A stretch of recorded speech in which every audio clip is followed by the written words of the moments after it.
And welcome to the next episode of Talk Smack with Mac. There's going to be a good one. There's a lot of good UFC in the first quarter of this year. Dana White is putting on some crazy ass fights. So I'm going to make it a point to drop more MMA content. And there's no other person I'd rather talk MMA with than my boy, Hieu.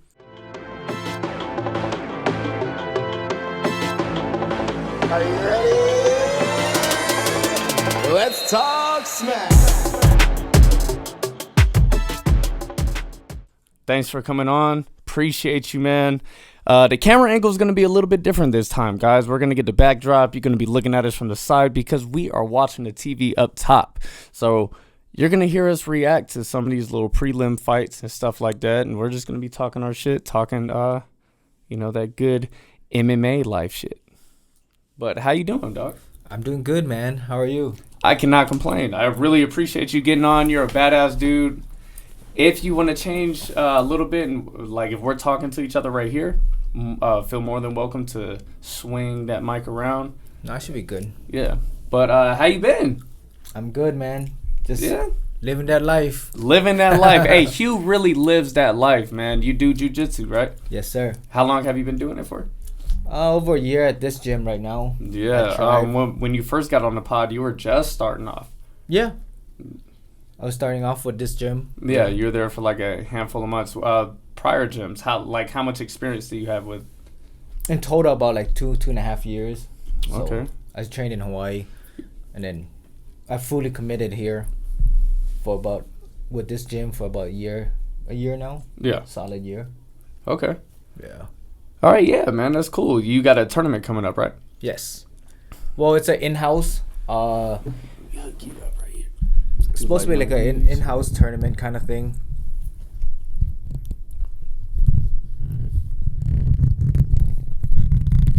Oh, there you go. There you go. Yeah, so it's more like an in-house tournament with Vinny Maganelli's team. He's from Syndicate. My coach used to train with Vinny. Vinny is a very high-level jiu-jitsu player. He's pretty well known in the jiu-jitsu community, and he runs the jiu-jitsu gym at Syndicate. So there's not a lot of tournaments going on this year. So my coach reached out to Vinny's team, was asking, "Hey, do you guys want to do kind of an in-house tournament?" You know, it's just So like a friendly sparring, but Yeah. it counts. It's like you're gonna get a win or loss, no, it's just an in-house. It's just like a scrimmage almost. Exactly. It's Okay. just kind of getting ready for us guys to spar. Just to get ready for a real actual tournament. Because a lot of us are ranking up, and this year has been kind of killing us with tournament wise. Because you can't do shit because of COVID. Yeah, exactly. Yeah.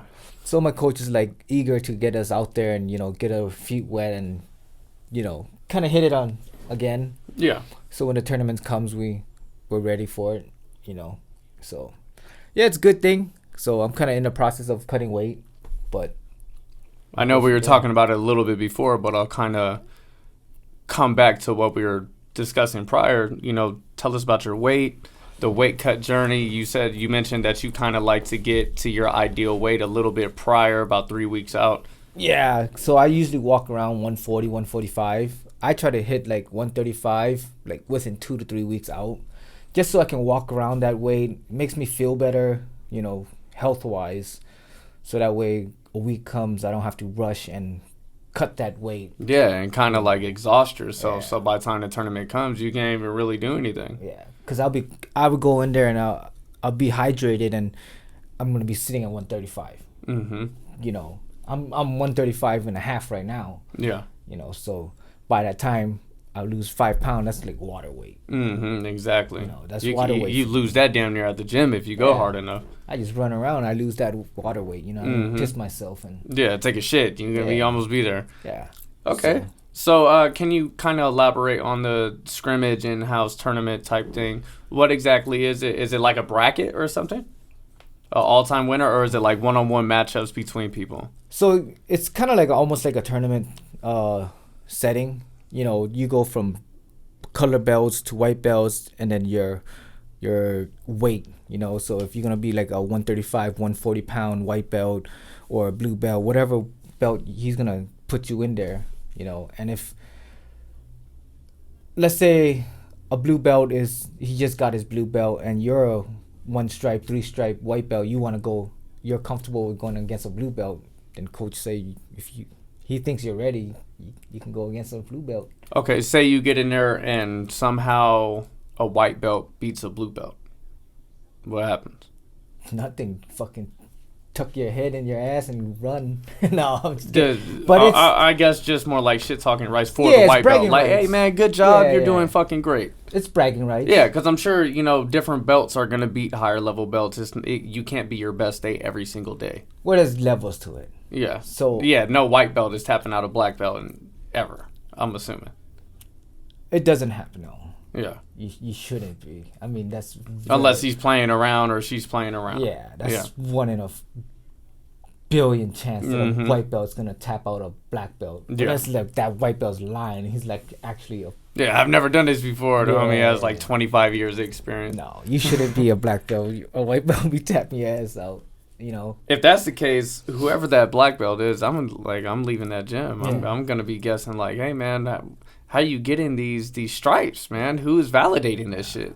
Nobody's gonna do that. No, it's highly undoubt. Yeah, likely because white belts are usually spazzy and they're just learning, and they're more likely to hurt somebody than to tap somebody out. Yeah, if they're gonna tap somebody, they're gonna be hurting somebody.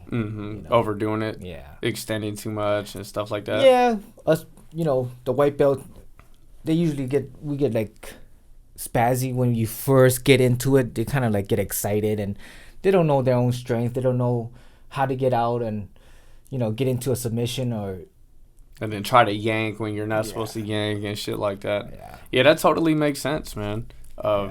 That's one thing that I am a little nervous about is whenever I do get into the gym. I hear that injuries happen a lot in jiu-jitsu, especially like you said with white belts. Is that a myth or is that some truth to that? It's both. It's jiu-jitsu. You're gonna get hurt. Because you're talking about playing with each other's ligaments. Yeah, exactly. You know what I mean? And yeah, you're gonna get hurt because it's just like in any sports. Lifting weights, playing basketball, things happen. You know what I mean? Basketball, you land on somebody's feet, you're gonna break your ankle. You know what I mean? You get blocked and you're gonna get hurt. You know what I mean? Somebody puts their body on you.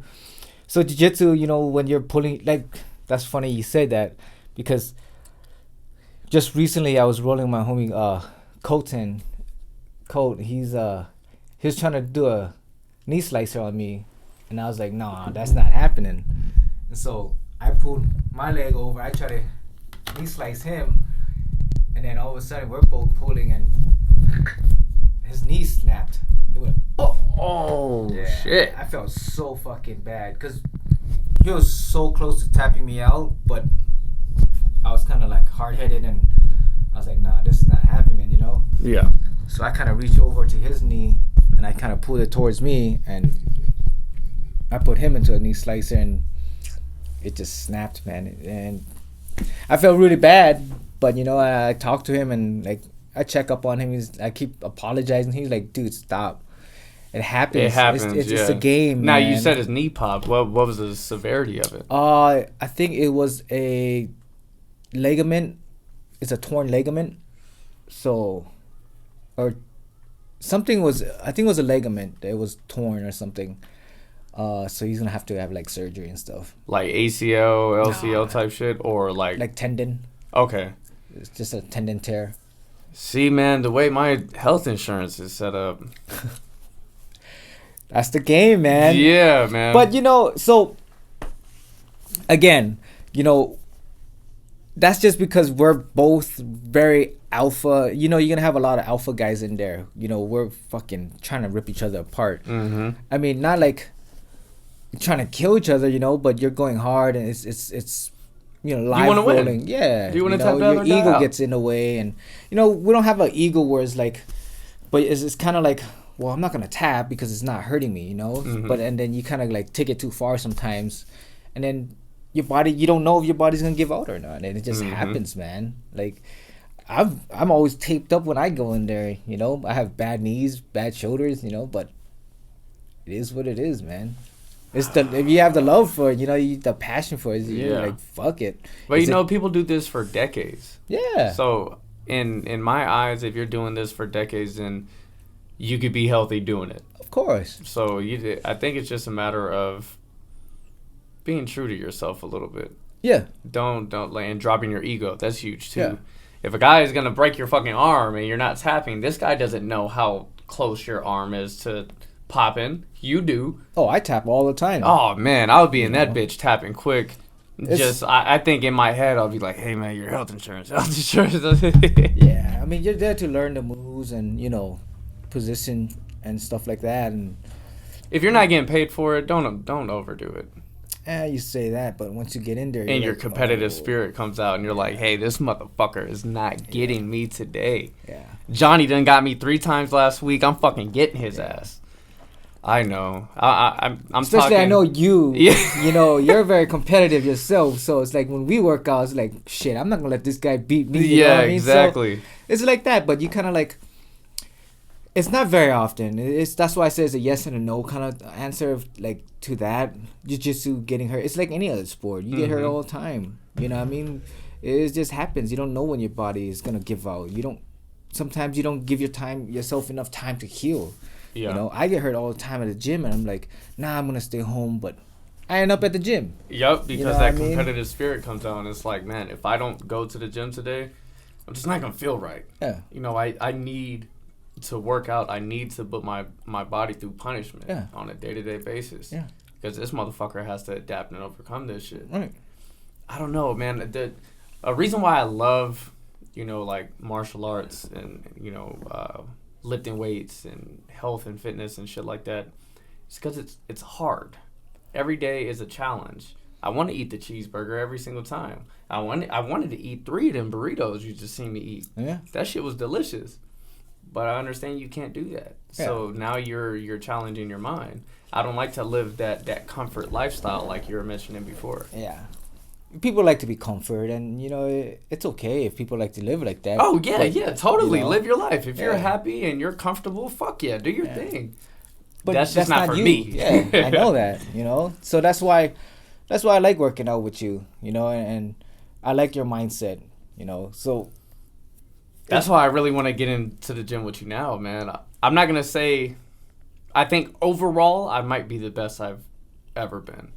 Dive school is really hard to match. I'm not as fast, but I'm a lot stronger now.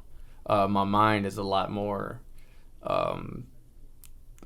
clear and open. Whereas in dive school, I was a fucking robot. You tell me, go swim 5 miles. I'll be like, all right, I'll be back. Go run 10 miles. All right, man, we're going to do this shit. Let's do it. But that's in different circumstances, though, right? Mm-hmm. That's because you had to. Yeah. Right? That's when you had people over your shoulder, and forcing you to do it. Are you going to do this or are you not going to do this? That's the difference between people living now is like they don't have that person over their shoulder. You gotta do it yourself. I took myself on a 10-mile jog a few weeks ago.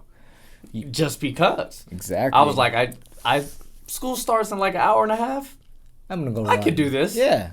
And then I got into a zone that I've only rarely got into this while running. I was running, and then something happened to where I was just listening to the music and I didn't feel anything. My body was just going by itself, and I was like, oh, I'm going far today. Yeah. I was like, let's get in 5. I was like, fuck 5. Let's get in 8. Oh shit, I've never done 10 before. Let's do 10. Yeah. And they ended up doing 10 because I just got into that zone and. You're in idle mode. Oh my god, man! That was the most badass thing I think I've done in a long time. Tap into that mind, like put your mind into a place where you're just flowing on autopilot. Yeah. It was like drifting on a cloud, but I was running. But see, a lot of people don't understand that though. When you embrace that grind, right? Look the way it makes you feel. Mm-hmm. Right? It's a different type of your high mentality is just like clicks, and it's like, I love this shit because it makes you feel the way you're feeling right now, And a lot of people don't like that because they're not embracing the grind. Once it gets uncomfortable, they're like, I don't want to work out. They stop. Whereas people like us and a lot of other people out there, as soon as it starts to hurt, I'm like, okay, let me see how far I can go while it's hurting. Oh, what did I do last time? Let me see if I can do better than that. Yeah. And I've been noticing with the weights, like weights is big now because, if I do 8 reps, okay, at this weight, I've been stuck here. I can't ever get, more than 8. But I was doing it at the same tempo. Now I'm like, okay, I can't do more weight, but these 8 reps are going to be so fucking slow. Yeah. Now you're doing like a minute set on that weight. Now it's like, okay, when you prepare, a week or 2 later, you come back and try to do more weight. It's like, oh shit, I'm getting it now. Yeah. So it's all mental, man. It really is. If you could sharpen your mind, you're gonna be one hell of an individual. Yeah, and it's all in us. It's just how much you want, and it's just how passionate are you about doing something. If you're not into that lifestyle, I get it. You know what I mean? But you want to live healthy and at least take care of yourself. A lot of individuals think, oh, if I eat bad now, but I can repair later. That's not how it works. Yeah. You're eating better now to feel better later. Exactly. You know what I mean? Because you're in your 30s now, your 20s now, and you're like, you know what? That's the mind frame when we were younger, right? We're like 18 in our 20s. We're like, I'm gonna eat everything I can, and then, repair myself. I'll get on a diet when I'm in my 40s. Yeah, fix it. But I tell you what, in your late 30s 40s. until your 40s, it's so hard to lose that weight or to even gain that weight. Mm-hmm. Your body don't work when you're in your 20s. Yeah. You know what I mean? It starts to decline. That big decline comes. So if you're not after it consistently, early, like you're saying, when it comes to start that engine back up, if you haven't turned that car on and driven it around in a long time and it's been sitting, you got to think, you got to change all the oils, all the fluids and shit. You got to knock the dust off, knock the rust off. Then you could get going, maybe, if other things didn't break. Same thing with your body. Yeah. Same thing. That's when your joint starts to hurt, your back starts. Oh, man. Because it's been carrying all that, if you have extra weight and shit, it's been carrying that weight around and your body's working harder than it needs to. Yeah. It is. It's okay, though, Yeah. Like I said, if you're happy and you're healthy, shit, do your thing. Like you said, different floats for different boats. Yeah. So just because I like to work out and that's my thing, that doesn't mean it has to be somebody else's. Just whatever their thing is, fucking get after it and be the best at that. Yeah. Whether that's like, hey, man, I make the best paper airplanes. Yeah.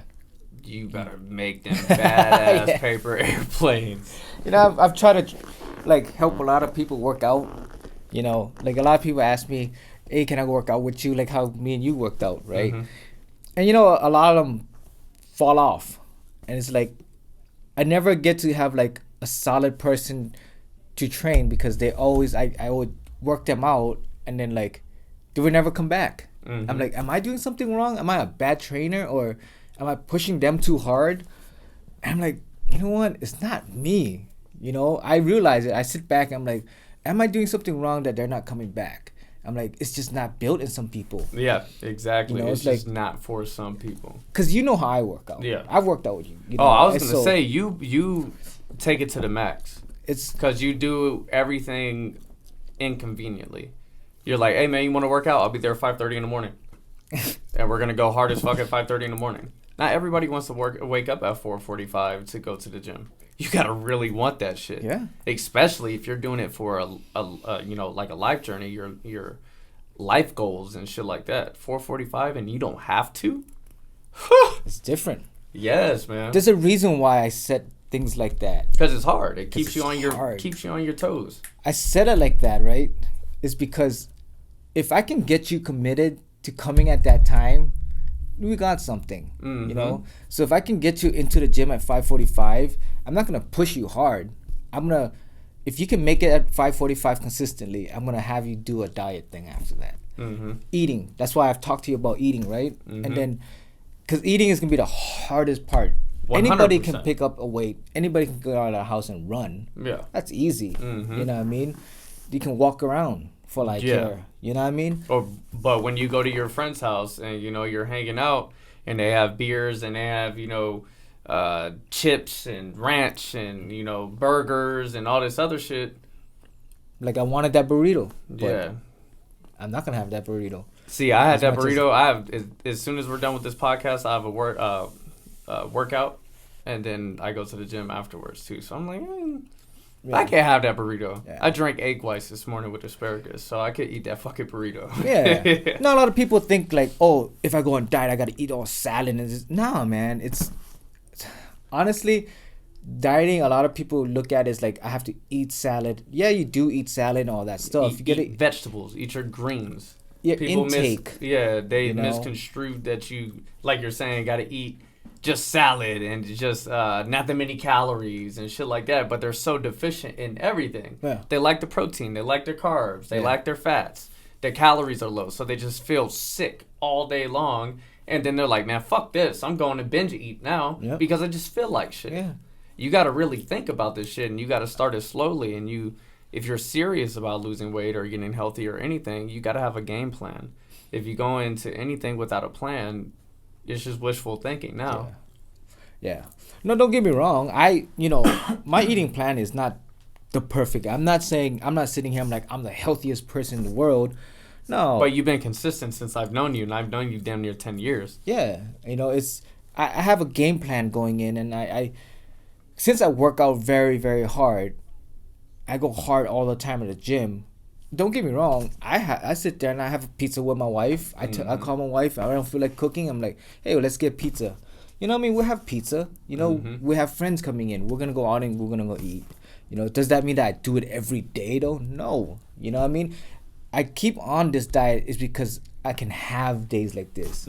Well, I don't have to look back like, oh man, I had this pizza. Oh, I had this donut. I don't feel bad. It's when you eat it, it's like, ooh, yeah. that I shit enjoy the was good. shit out of it. You know what I mean? Eat it slowly. Yeah. You know what I mean? That's where to the point where like a lot of people don't understand is just because you go on a diet, it means you're never gonna can't eat it. You can. You just have to get there first before you're able to enjoy the other stuff. Exactly. Exactly. And you can't.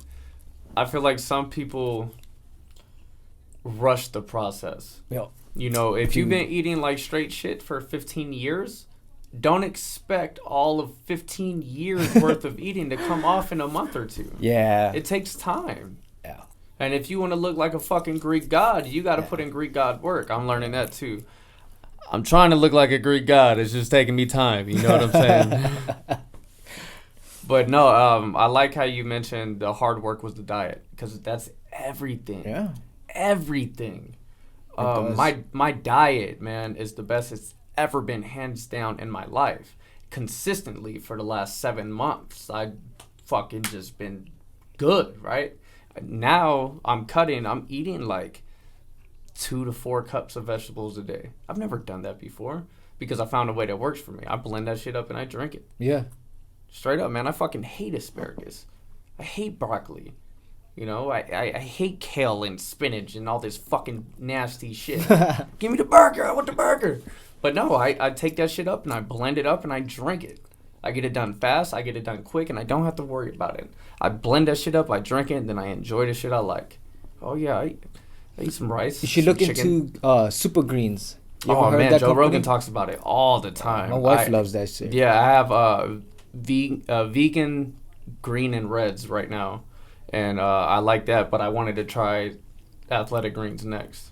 Yeah, that's what my wife has at home. I drink that shit too. I eat my vegetables and then I take a scoop of that too. That's good.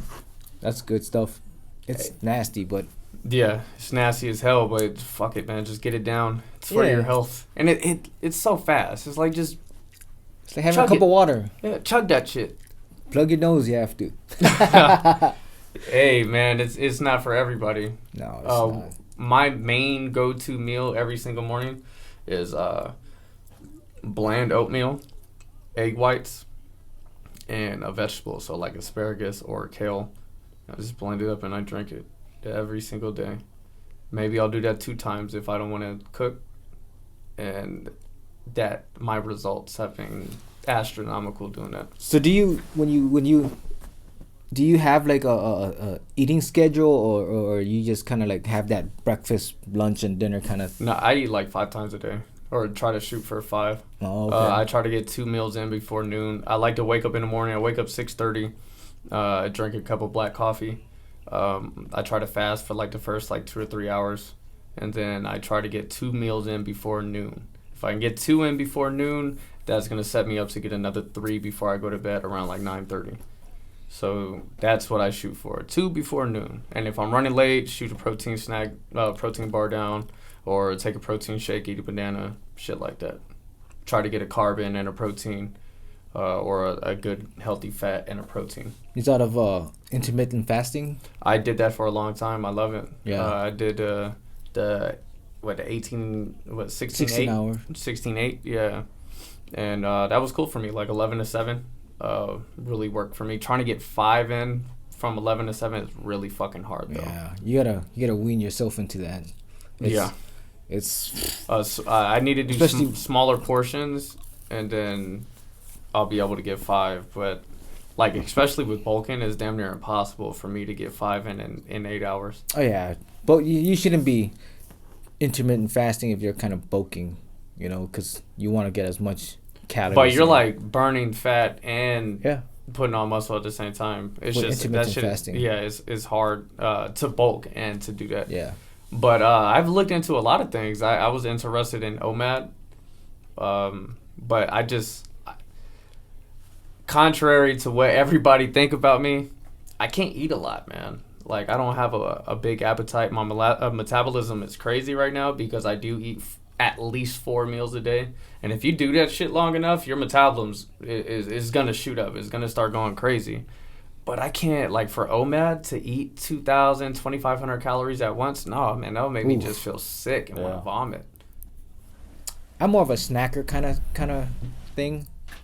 I like to have, like, a good meal at dinner. Dinner I can't pass up. Like, breakfast I skip, lunch I can skip. But when it comes to dinner, that's just something I gotta eat. Like, I've done intermittent fasting. That works perfect for me because I'm busy in the morning, so fasting for me in the morning is really easy. All I need is just coffee and then I'm good to go. I have a cup of coffee, work out, go to work, and that's good for me. Fasting is the best thing ever for me. Yeah. Once I understood exactly what it was and how it worked and all that good stuff, I was like, shit, I should have been doing this my whole life. Yeah. I can get up in the morning. Essentially, the carbs in my body have been exhausted. So now my body's running on fat for fuel, and I'm burning fat.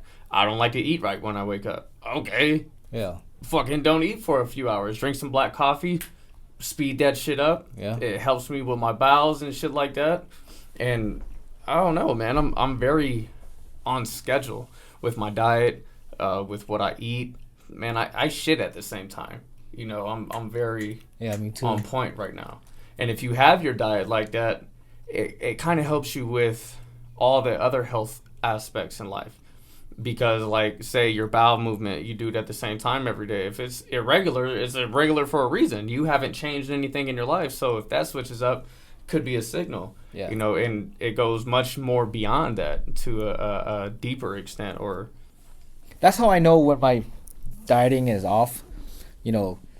For like taking a shit every day, it's on schedule. Mm-hmm. I wake up, I take a shit. I come home twice a day.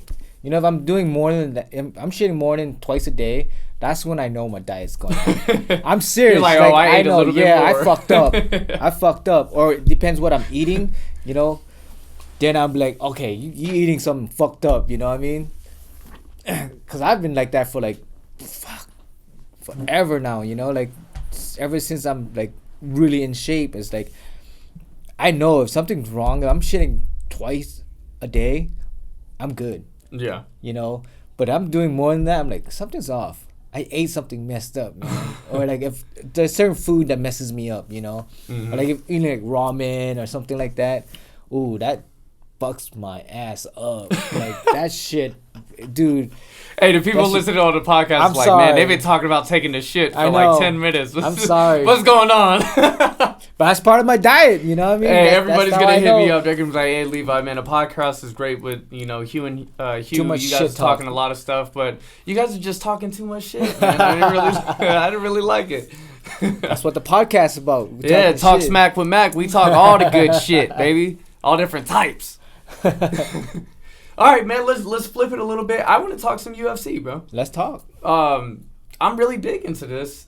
I feel like the UFC is. I feel like everybody would say this is very thriving right now, better than it's ever been, in terms of exposure worldwide. They're grabbing people internationally from everywhere. Like the UFC scouting department is crazy. There's so much talent in damn near every weight class that essentially every weekend we have crazy ass matchups.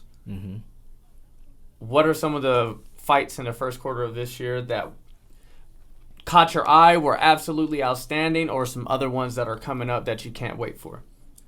I love the Max Holloway fight with what was his name? Qatar, right? That was unbelievable. You know, he come back from a loss. I guess. Let's do that. Quote unquote loss. You know. Max Holloway won that fight. It was a very close fight. Could have gone either way. Everybody that I talked to, most people said that Max Holloway should have won. I completely agree. Yeah. But yes, that performance was outstanding. Anybody that does this or has tried martial arts, some type, to be able to have that much output is fucking ridiculous. Especially you box. Oh my gosh, bro. Like, that's just like constantly moving and hitting a bag while under extreme duress for 25 minutes straight. Yeah. That's what boxing is about, right? Like, yeah. But he was hitting it on target too. Oh, he wasn't just like throwing like just shots, you know what I mean? Mm-hmm. He was throwing shots that were landing, you know, significant shots. Was he significant? What, 420? It was something ridiculous, 400? man. And he threw over 600 or 800 shots. That's, if you want to break it down, you know, say it's 600. Yeah. 5 rounds, the homie's throwing over 100 punches per round. Yeah. That's insane. Yeah. That is insane. That got me excited. I'm always excited to watch Max, you know, not just because I'm from Hawaii. Yeah. You know, Hawaii boy. There's going to be bias there from both of us. But I'm biased because, you know, I'm from Hawaii and he's repping Hawaii and he's doing a great job, you know. I mean, he's like the next guy of BJ Penn, right? Yeah. You know, so we always, you know, rep where we from. But, you know what I mean? But the thing about Max, though, that I like is he was fighting future Hall of Famers at 20, 21 years old. Like, extremely talented guys. He wasn't fighting scrubs. Yeah. And this dude has put on a Hall of Fame worthy career. Was he 30? 29. 29? Just turned 29. And he's been in the game so long. Yeah. He's not even at his peak yet. Nope. So Max Holloway's a dog, man. I absolutely loved that fight. The Poirier and the Conor fight, I loved it. Dustin Poirier looked so fucking great in that fight, man. And I'll be the one to say that I thought Conor was gonna get the knockout. Really? I don't know why. I just felt it. I was like, Conor's in, you know, looks great. I think he's back. He's focused. But I wasn't one of those guys that was saying, oh, he's gonna beat the shit out of Dustin. Dustin is a fucking great fighter. Knocked out Gaethje. Put on one hell of a fight with Dan Hooker. You know, this is a dog. This was not the same guy that Conor fought the first time. Yeah. So I never, like, wrote him off. But then when I seen him in the weigh-ins, I was like, Dustin looks like a Greek guy, bro. He looks like someone came in and just chiseled his ass up. Dustin usually has a little bit of extra sometimes during his fights. He was focused, bro. Yeah. And then the Mike Davis, the guy that Dustin Poirier trains with. It was one of his good training partners. He's been on Talksmackwithmac a few times. He just got Fight of the Month for January. Mike Davis, cool-ass dude. Everybody make sure you check him out on Instagram. Beast Boy Mike Davis, cool guy. But even he was like, man, he's focused. And he made a believer out of me, bro, when he came in and started attacking Conor's leg. And then Conor didn't do anything to counter it, which is insane. You've been a top fighter for years and years and years, and you weren't, you know, checking leg kicks. I'm not, like I said, I was a boxer, and I'm trying to convert into MMA eventually. So I don't have a lot of room to talk shit. But the knowledge that I do know is if somebody is smacking the fuck out of your calf, you need to check those kicks or get the fuck out the way so he can't do that anymore. Right. And for him to be in the game for so long and not make that adjustment kind of like baffled me a bit. You can make adjustments, but it's really hard. You know what I mean? Because Conor doesn't throw a lot of kicks. He does his roundhouse and his spinning wheel kicks, you know, that fancy stuff. But he usually throws his hands. Yeah, he's known as a boxer more of anything. You know, he even switched his stance. He had when he was really successful, he did a lot of what I was thinking. Stance. Going from orthodox to southpaw and switching it up, it threw people off, and I didn't even really see him do that much. He was so much into boxing where he stood upright and he had a boxing stance. You know, he had more of that fighter stance than that. I guess it was like kind of a kung fu. Yeah, like, Conor's usually weird. Exactly. Like, that's what he was unorthodox. You know, so that's what threw a lot of people off. You know what I mean? So nobody knew his left hand was coming. Yeah. You know what I mean? And they're I believe they're in the works of getting the third fight for this summer. I think Poirier is going to take it again. You know, honestly, because Poirier, a lot of people, the casuals, write him. Poirier, even I was talking to my wife about this before all the fights. So I was like, man, Poirier is like one of the guys that I look at is like he's so underestimated with, you know, his boxing's got so much better, you know, so much more crisp, you know, and his all around game has improved so much from the last fight with Conor. Yeah, Conor's improved too, you know, but Poirier's fought, man. So a big thing for me is they talked about ring rust. Like you said, since that fight, you know, Conor's had a huge drop off in terms of how many fights he's had, the training he's been doing, converting over to boxing, doing a bunch of bullshit, you know, in the media, while Poirier's just been working on his craft. Right. Perfecting his craft in the ring, in the octagon, training, putting on great-ass fights, fighting for the title, fighting the next man up, the best of the best in the world. That's what I mean. And Conor wasn't. No. So, yeah, man, it just goes to show how the mentality, you know, Conor wanted it, he got it, then he lost it. Is he going to find that dog in him to get it back? Whereas Dustin was getting it, had that little slip up with McGregor, kept on getting after it, fought Khabib for the title, you know, ran into Khabib like everybody else did, and then right after that, though, he's fucking right back on his horse, beating great fighters. Yeah. All right, so we'll keep it in that 155 weight class. What is some potential matchups that you'd like to see? Who would you want to see fight for the title?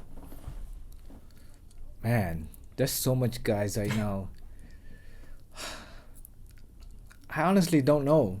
Like, who's even coming up on that? Like, so in the 155, you got Dustin Poirier, Justin Gaethje, you got Conor, you got Tony Ferguson, you got Michael Chandler. Oh, okay.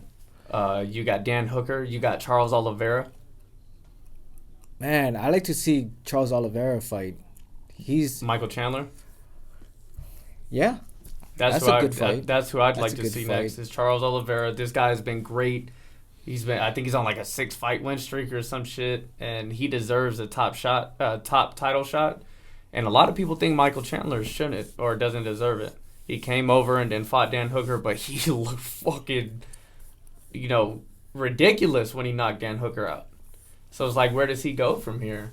So, if people know about Mike Chandler's background or previous accomplishments, he's elite of the elite, man. Yeah, but there's always that knock that Bellator isn't on the same level as UFC. So how much of those accomplishments do you? Yeah, but people say that, right? Yeah. Like, because they've never competed against each other, right?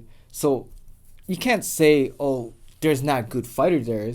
There's definitely good Bellator fighters there. Yeah, rising in definitely, fighters. You definitely. Know what I mean? UFC is just more established, whereas Bellator they're more is still commercialed. Yes, you know what I mean? They got more views. They're the OGs. Yeah, of course they're gonna be the elite, but you can't say, are their fighters good enough to fight with the UFC fighters, or they're not as good as UFC fighters.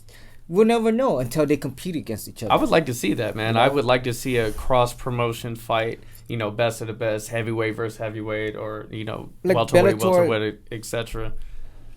Sorry. I don't think it'll ever happen.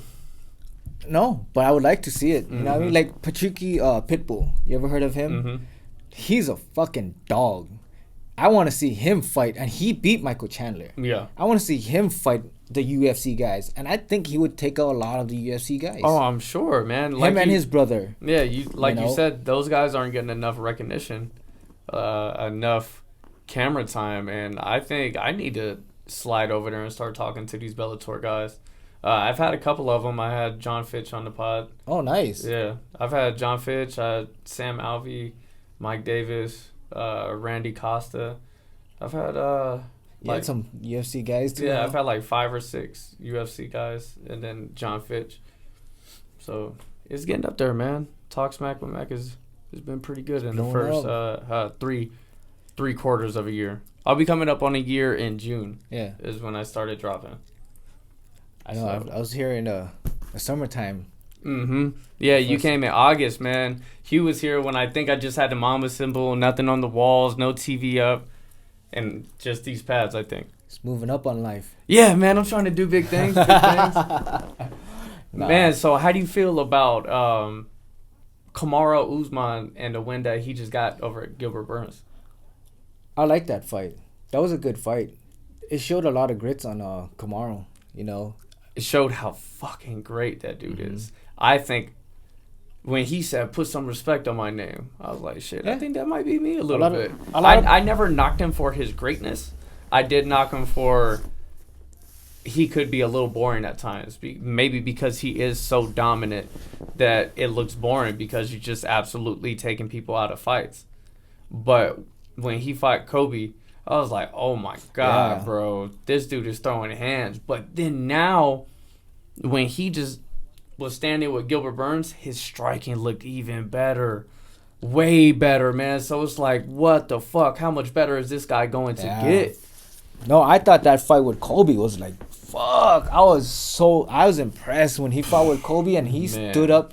He stood with, didn't even The whole wrestle. time. Didn't even try. Yeah. So, oh, man. And then he fought Gilbert. I was like, man, this guy's gonna get lit up, you know, if he keeps doing this. And he lit him up. And he after looked the first round. great doing it, man. And I think the biggest takeaway from that fight, Gilbert Burns is a dog, bro. He could punch hard and land some hard shots. He hit Usman with a shot that I think would have knocked out a lot of people, and Kamaru just took it. You see it stunned him. He like stopped him in his tracks. Yeah. Hit, shook it off, and then kept coming. I said, oh my fucking God, this is the Terminator in the octagon right now. Yeah. So yeah, man, I'll put some respect on his name. There's that rumor going out there that he's going to fight Gamebred Masvidal. I want to see that. That's what I was gonna say. I want to see Masvidal with the full camp. Yeah. All right, so man, I just think Masvidal at 170 is too small for Usman. Masvidal is great. He's never been finished in the UFC. He's never been knocked out or submitted. All of his losses are by decision. So he could scrap, and his striking is like on another level than most guys. But on the flip side, last fight, Usman just tackled him and laid on him the whole fight and just dominated. What makes you think that Masvidal is going to be able to make adjustments to not let that happen again? Well, Masvidal came up as a street fighter. You know, he's very good with his hands, and his ground game is not the greatest. You know, but he's made a lot of adjustments. You see that in his ring IQ. To me, that's what's gonna help him a lot. You know what I mean? He has a lot of experience. Yeah. Been in this game a long time. Adjusting from fighting on the streets to fighting in the ring, you know, I think his ring IQ is getting more and more, as you can see when he fought with Ben Askren, when he knocked Ben Askren out. Because he knew Ben Askren dips a lot. He's a wrestler. You know what I mean? Ben Askren always tries to grab double leg, single leg on you. You know what I mean? He's like, okay, he's going to time that. So that's all in ring IQ, you know what I mean, and experience. So he knew that was coming in, so he just timed in and just. So you think this whole camp, he's just gonna prepare for Kamaru to be on top of him, kind of get him in the clinch, take him down. Again, I wouldn't say that he's gonna win, but he's gonna do a little bit better, you know, from the last fight, you know, just because he's gonna have a full camp, he's gonna be more prepared for the actual Kamaru, you know, from the last game that he fought or last fight that he fought with Kamaru, he wasn't ready prepared for that, you know what I mean? I think. But I don't think Kamaru's going to come out and wrestle him again. Did you? So I watched a press conference with him, and he straight up said that he's trying to put Masvidal in a coffin. He said he didn't finish him the first time, and now Masvidal's been running his mouth, talking his shit. So he said he will finish him next fight. So I think he's going to go in there and try to bang with this dude, which I don't think is the right thing to do. You know, Gilbert Burns is one guy, but Masvidal could really fucking throw them things. No, they say that. You know, a lot of guys say to hype it up. Yeah, a lot of guys say I'm not gonna do this, I'm not gonna do that. But you know, they come in there and they'll be stupid to fight their opponent's game. Mm-hmm. You know what I mean? It's like, come on, you're a champion. You're not gonna stick out there and you're not gonna. You never know. I could be just talking shit right now and you come on, could go be. in there and light his ass. That's why up, I'm excited you know? to see if it's gonna happen. This summer is gonna be a good one. I want to ask you, this first quarter, we're not going to stop talking about this first quarter and the fights that it's coming up. But do you think that the UFC could keep it up? I think these first 3 months of this year, these fights have been insane. I don't look at the I believe the Adesanya card. They got that main fight. They got Amanda Nunes as the co-main event, and then Peter Yan as the third fight. 3 champions fighting, man. That's insane, bro. How do you keep up with that? And then a little bit after that, they got Stipe and Ngannou for the heavyweight title with John Jones lurking in the background. So I guess you could play that into like the summertime or August, September. Well, you gotta think Max is gonna fight again. Oh, Max so potentially for the third fight for the title. And he's deserving, He is, because he's better, hands down better than everybody else in that division. So it's like, I could see Max fighting one more person and then another guy getting a chance at the title. No. That wouldn't make sense. It wouldn't make sense. Maybe just to see something else. I don't know, man, but. Yeah, so you got, him coming up. I want to see the Adesanya. I think Adesanya is going to smoke him, though. He's too quick, too fast, man. Especially at that higher level of striking. That guy is crazy. He's one of the more better strikers I've seen in the UFC, man. That guy, he's so unorthodox. And it's just the way he throws things is so, man. And I forgot, let's touch on Max's last fight again. We didn't even talk about how he was talking shit to the corner and dodging punches and shit at the same time.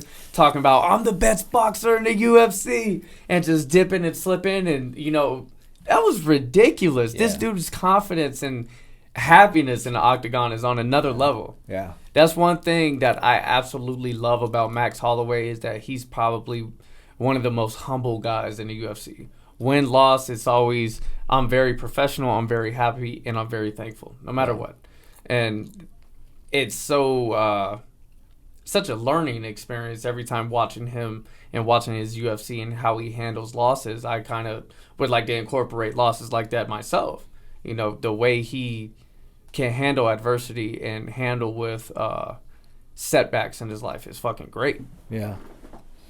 No, when he first fought Volkanovski, I was like, man, there's no way Max is going to lose, but the second fight, I was like, oh, Max won this for sure. Yeah. And then when they started reading off the scorecards, I was like, oh, these motherfuckers, bro, they're about to fuck him over. Yeah. He lost by a point, right? Yeah. Oh. It was a split.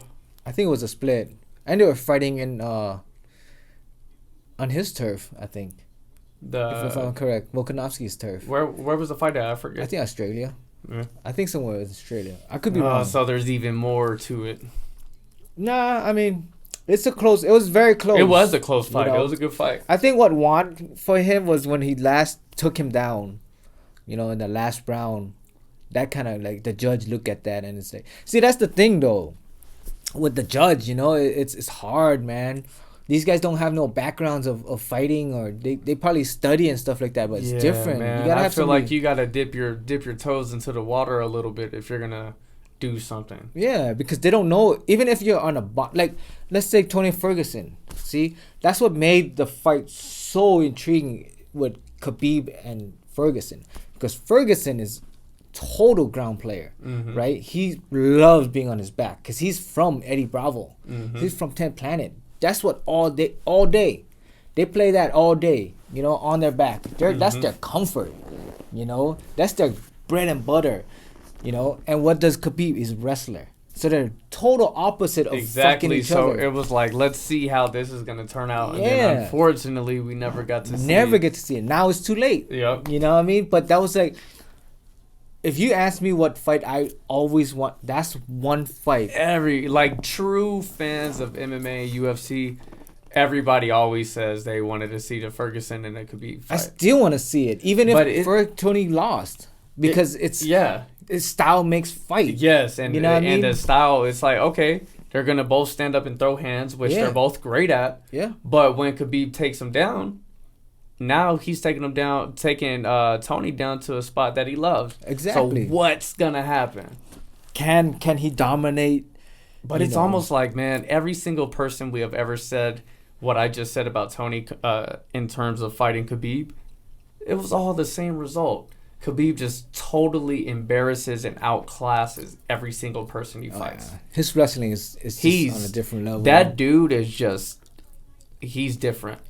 He's different for sure, man. I wish he could have kept on fighting, because there's always that what if. Like, do you put him on the Mount Rushmore of UFC? We talked about this last time when you're on the pod. Does Khabib make it? What was he? He was 29-0? 29-0. 29-0. No. Okay, would you put Khabib over, like, John Jones? I wouldn't. DC. It's hard. Stipe. George St. Pierre. Chuck Liddell. Amanda Nunes. I still think when Amanda is. There's only 4 slots, man. And there's a lot of great fighters. Then you got people coming up. You got Usman. He looks unstoppable right now. He just broke GSP's record for most consecutive wins. What is he going to do next? You got Izzy moving up a weight class, going for the belt. If he wins the belt and then he keeps on winning, he could be in the conversation eventually. Yeah. John Jones, I feel like regardless of whatever bullshit with the steroids or whatever, this dude has been fighting Hall of Famers or champions or the next best guy since his second fight in the UFC. Yeah. John Jones has to be on there. So, to me, John Jones will be on there. He's moving up weight, which we talked about last time, right? Mm-hmm. And it's almost coming to fruition. He will move up in like... Oh, he's moving up. He's 5 months, probably, we'll see John... Maybe 8 months, we'll see John Jones in heavyweight. Yeah. And I want to see... Because he's a big guy, 6'4". He has a frame to have that weight. I want to see how that weight is going to correlate to his game. The thing with John Jones that I noticed as a person that does train, as a person that works on footwork a lot because I'm so bad at it, his footwork is ridiculous. I noticed him because I went back and watched every single fight of his. UFC Fight Pass, absolutely amazing. I went back and watched all of his fights, and his growth in his striking is one insane. But I noticed that he has certain automatic reactions that when he gets off balance, he uses it as a strike. Like, for instance, if he comes in and he throws a punch and he's off balance to his right, he turns that into a spinning back elbow. Like, when you could make changes and adaptations to your fights, you're making counters for all of your deficiencies. Now it's like, okay, how the fuck do you counter that? This dude is perfect. It's fight IQ, man. It's, he's been fighting for so long. Team. Yeah. He's fighting for so long, and he knows how to utilize his range. Mm-hmm. He's a very lanky guy, but he knows how to use it, keeps you at distance. Now I think if he can move up and the winner of Francis and Stipe, he's gonna take next. And And if he can take that belt, it solidifies him as the greatest ever. And I don't even think it would be close. No, because he's to me he's undefeated still. Yeah, that one loss is bullshit. Yeah, yeah. But to me, I mean, it's like I said, like last time. It's hard to say to put somebody on a Mount Rushmore. Oh my God, I didn't even. It's hard. I didn't even give respect to one of the GOATs, Anderson Silva. Yeah. Do you put Khabib over Anderson Silva? Because Anderson Silva's reign for like those 7-8 years was absolutely crazy. That's good that you said that. It's because when you said that, it kind of solidifies what I kind of think, right? It's domination of eras. Exactly. And weight classes, too. Exactly. Because you can't say a Khabib is more dominant than like a John DC or a John Jones. Yeah, different weight classes, different floats for different boats. It's hard, you know what I mean? Like, you can't say one fighter is the best of all time, or they say they put them on the pound for pound, list. But can you put a 135 guy against John Jones? Exactly. You think he's gonna beat John Jones? He's gonna get destroyed. You know what I mean? If he can, then yeah, he's. Khyl, that just got here. Mm-hmm. He's the engineer for the pod, but he comes back, man. Like you were talking about before, we'll get back to the Mount Rushmore and the John Jones talk, but like you said before, is this something that you were doing wrong in terms of training and people quitting and not coming back? And you're like, no, man, it's just them. Khyl comes back. Yeah. And we spar each other, punch each other in the face. And if you could punch somebody in the face and they come back and they're like, oh, yeah, fuck yeah. Can't wait till next week. I fuck with those guys. Yeah, because they get excited about it and you get excited about it, yes. So. Yes, definitely. And then you keep on learning. But back to the greatest all time and the Mount Rushmore, I think you're right. There is a domination of eras, and when it comes to 2015 to 2021, 2020, Khabib was definitely top 3 of that time. Oh, yeah. You got John Jones, you got DC, you got these guys that have to be on some type of list. Daniel Cormier looked absolutely insane rising up through light heavyweight, absolutely dominating people. Yeah. Khabib, if I call it like the warning track, if you're like 3 feet within touching the cage, he shoots for you every time. He takes you down, and what he does is he pushes your right arm up against the cage, he tucks your left arm underneath your body, and then he pins you down and just punches you in the face until the ref stops it. We watched him do that like 5 fights in a row. Yeah. And then you have John Jones, who there's like a time period, last 5 years, he's kind of fighting. It's never because he doesn't want to. It's always because he's in trouble or suspended or some shit. But there is a point in time where John Jones is just absolutely shitting on everybody. And it's Anderson Silva, like I brought up before, there was a 5 to 10 year span where he was the guy to watch, that Mike Tyson type person that the UFC had. Chuck Liddell brought a lot of spark to the octagon. Anytime you think of the name Gracie, you think of MMA and Jiu Jitsu and all that shit. So there's guys that have to be on that list. There is a list, I mean, it's hard to say because UFC is so young as a sport, or just MMA in general as a sport is so young. Boxing has been around for 100 years. 100 years. NFL 100 years, basketball 100 years, so much. UFC's not even a third of that. No, they're like 27 years in. Yeah. So it's kind of hard to say who's the best of the best because now you got kids training MMA. To be the next MMA star. You know what I mean? Because back then with Chuck Liddell, all these guys had one thing that they knew. One trick ponies going in there. Karate, yes. Kempo, whatever it is. Jiu-jitsu. So it's one thing that these guys had coming in, fighting one another.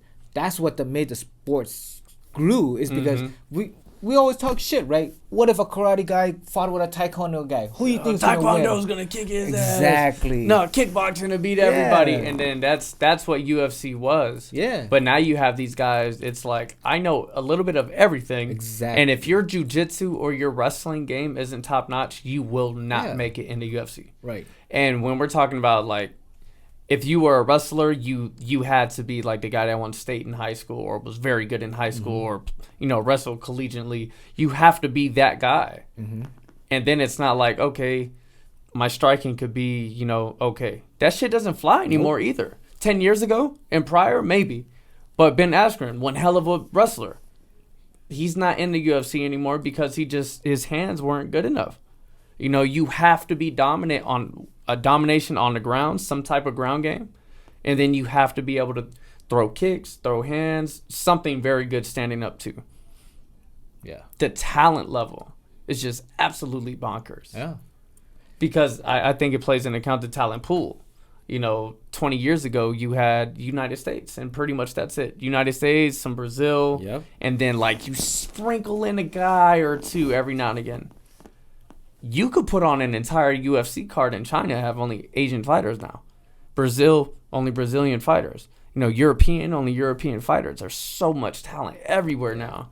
Because, like you said, there's kids doing this shit. Yeah. There's been kids for 15 years, 20 years, training to do MMA, training to be in the UFC. So at my gym, I train. So Leanne, shout out to Leanne, she's a beast. Okay, she's maybe like 4'9", maybe a buck. Yeah, 105 maybe. Less than that. She just got her blue belt. Dude, her kids train with, in that gym, Bixie and Maddie, dude.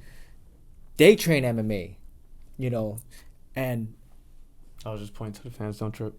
Oh. But I threw them off a little bit, folks. But they're pretty, man. They're gonna be animals. We have Shark Tanks, right? So Shark Tanks consist of when you're going from white to blue belt. We transition in from white to blue belt, and they would have a Shark Tank, they call it. So after testing, if you pass for your 4th stripe white belt, you go into a Shark Tank. So a Shark Tank consists of all the people that's there. No matter what color belt you are, you get in a circle. You gotta roll with them for 30 minutes. Each? No. Oh, 30 minutes straight. Total. So everybody gets a minute each. So let's say if me and you are in the Shark Tank, we're getting our blue belts, right? We would start from the standing. Okay? Everybody would line up. So if it's just me and you, the first 2 in line, it's going to come at us. And they're going to roll with us. Minute beeps. Coach says, switch. Another fresh guy. I love that shit. When I was younger, it may have intimidated me a bit. But I look forward to doing that shit. It sucks so bad. You have a guy that's been just waiting. Hey, I've been waiting 15 minutes to fuck you up while you've been exhausted. Yeah. So you're basically just getting your ass kicked for 30 minutes. Yep. And I would love every second of that shit. I'm gonna invite you next time when we have one. Yeah. I would love you to come down and see it. Fuck yeah. I should have thought the next time. I would like to get some of the people from the gym down here, man, on the pod. If you want to bring a guy or two and we jump on the pod and watch some fights and shit, fuck yeah, man. I'll bring my homie Cole. Yeah, man. But yeah. Next time when we have a shark, we're gonna have one soon. Actually, I want to be testing. So you're going up from white to blue? No, I'm just testing just to get my stripe. Oh, every time you stripe up, you got to do it? No, only from white to blue. So on your 4th stripe white belt, you get to go into Shark Tank. And what stripe are you getting on your white? Second. I honestly, after my 1st stripe, I don't test a lot. Not an excuse, but it's just I'm busy and I don't know, man. There's a lot of material because the curriculum that the coach puts on, you have to know your shit before you test. Mm-hmm. And I hate to fail. Yeah. I know failure is a learning experience, but I just don't like that feeling. Well, you hate to fail if I'm not prepared. If you feel like you didn't have the time to fully prepare. Yeah. And I feel that, yeah. I don't like to go in something half-ass. Mm-hmm. But if I go into something fully knowing that I can do this and I fail, fine. Mm-hmm. I can accept that. But if I go in there... Because you tried your best. Yeah. Yeah. But if I go in there, I study a little bit, but I go in there and I fail, I'm like, you're the dumbass that's not prepared. And you're wasting people's time. Yeah. Yep. That's what I didn't want to do. So, there's levels to it, though. I roll with the purples and yeah. What does it go? It goes white, blue, purple, brown, black? Yeah, white, blue, purple, brown, yeah. So, but it's, jiu-jitsu is a lifestyle for me, and it's not about the belts or the stripes. Yeah, you just like to do it. I love it. You know what I mean? It's not and just because you only have a second stripe on the white belt doesn't mean that's where your experience level is at. Bro, it's stripes, man. Yeah, because I mean, I know you, and I work out with you, and I know that you go hard in whatever the fuck you do. So I know you're good. You've been doing this shit a while. When we rode at Joseph's house. You and I did? Yeah. I don't remember. I must have been drunk or something. We were drinking and we were rolling a little bit. It's funny. Oh, man. But no, there's levels to it, just because I come to realize just because you have a color belt or something like doesn't mean that you're good. Mm-hmm. I've always gone hard when I go to class and stuff like that. Even my coach Casey, he's like, you gotta slow down, man. You're going too hard and you're gonna hurt somebody, Mm-hmm. or you're gonna get hurt. I'm like, yeah, I know, but it's like, he's like, but I love it. Like with me, I go. So Turek is another guy. Turek is. He's gone for his blue belt, right? He is a guy who is like methodical. He processes the move. He's I mean, like, he's like, what do you call that? Skillfully wise, he knows his shit. Mm-hmm. Very technical, technique savvy, mm-hmm. right? So he knows the technique, he knows the moves, but he doesn't go hard. Mm-hmm. You know what I mean? So I know technique is everything, but sometimes you have to have that drive and that fuck, I'm gonna kill you. Mm-hmm. Because you can have technique all you want, but if you got a guy who knows the same shit and strength, now that's a different story. Yeah. You're not gonna fight with a Joe Schmo who's like on the same level as you and not have that strength. Mm-hmm. It helps. Everything helps in jiu-jitsu, man. You gotta have strength, technique, and endurance. A lot of the girls they roll, they especially when they're white belts, they come in, not even just girls, the guys too, So we call them spazzy white belts. They get excited. Mm-hmm. So they get excited and they're like fucking killing all their energy. They're like moving fast. You move fast, but you gotta think where you're going, what you want to do into that position that you want. You can't just be like spazzing out and just kind of like get into that position because you're just wasting energy. Mm-hmm. And I tell you what, you roll with somebody for 5 minutes hard, bruh, that shit is exhausting. Yeah, because you're exhausting your entire body, man. That's one thing that I liked about wrestling, and I wish I would have continued with it, but like when you grab onto somebody and you're like using head to toe your entire body, I've never been more exhausted after a wrestling workout. Yeah. And I know jiu-jitsu is very similar. You're trying to essentially, correct me if I'm wrong, grab somebody and squeeze the shit out of them until you choke them out or tap them out. Yeah. So it's like, okay, you're using your entire body and using every ounce of energy and strength that you have at all times. That's why you're telling them, hey, man, if you're all spazzy and I guess exacerbating the movements, is that the right term? I could be, I ain't the smartest motherfucker in the world, but man, you could be doing a little bit too much that's using energy that you could have conserved and potentially helped you get the tap out. Right. No, so it's a lot of when you're trying to get into position, and when you're in position, you're not in a good position. It's like if you're from the bottom, don't make sudden movements where you're gonna waste your energy, because you're not gonna always go against a guy that's like the same weight as you. Because I roll with like guys 2 times as heavy as I am, and if I'm always trying to like spaz out or like making big movements all the time, I'm gonna wear myself out. I got a 185-pound guy on top of me, or even if I'm on top of him, I'm not gonna get the position that I want. I have to work to get there. Yeah. So if you're constantly moving and wasting that energy, it's all about breathing, and then technique comes in there. That's when it comes in with your technique and your breathing. You wasting your breath, like trying to get out of bad position like all the time. You're gonna get exhausted, man, and waste your energy. So. All right, so before we hop off, I know you got that time limit coming up. I'm going to get you back on very soon, man. Like I said, go ahead whenever you want to. Oh, the Adesanya fight. Yeah. Let's plug that in for sure. You can come through. We could pod, watch the fight, get some drinks, It's gonna be a good time. But I wanted to end with, when is your tournament? Sorry, I totally forgot. Tournament It's gonna coming be up, in folks. November. No, I'm sorry. Next month. Shit, I'm. Yeah, man, that's a big difference. It's gonna be in November. Oops, I meant March. No, it's March. I got a Spartan race next month. Do you? Yeah. Dude, that's a lot of my gym people are getting ready for that. Oh, good shit. March 27th in Arizona. March 13th.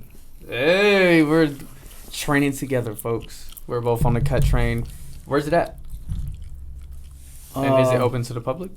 Oh, it's at your gym. Yeah. At your gym, is it open to public or no? I haven't talked to my coach about that yet. I think he says only one person per Fucking competitor. COVID, man, it's slowing us down. Yeah. All right, well, I know this is not going to be your first little scrimmage tournament thing, so I would love to come to one sometime whenever they are allowing people to do that. Yeah, for But sure. nonetheless, man, I will see you back here in like 2 or 3, was it like 3 weeks? For the fight? Yeah. Yeah, we can do one sooner also. But yeah, we can do one sooner. But yeah, it's about 2 to 3 weeks, I think, Yeah. that fight's out. All right, man, we could definitely plan something else. But, you know, it's always a good time talking to you, Hieu. I really appreciate you hopping on the pod. And, yeah, man, that sums it up for another episode of Talk Smack with Mac. Hieu, like I said, I appreciate it. Everybody, we out this thing.